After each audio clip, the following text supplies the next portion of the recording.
Eccolo qua.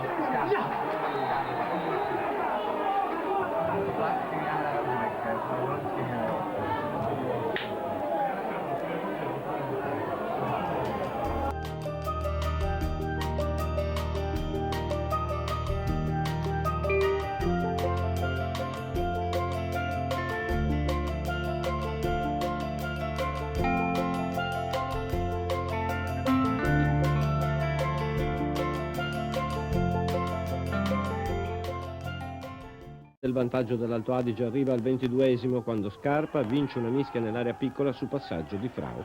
Si va a riposo sull'1-0. Nella seconda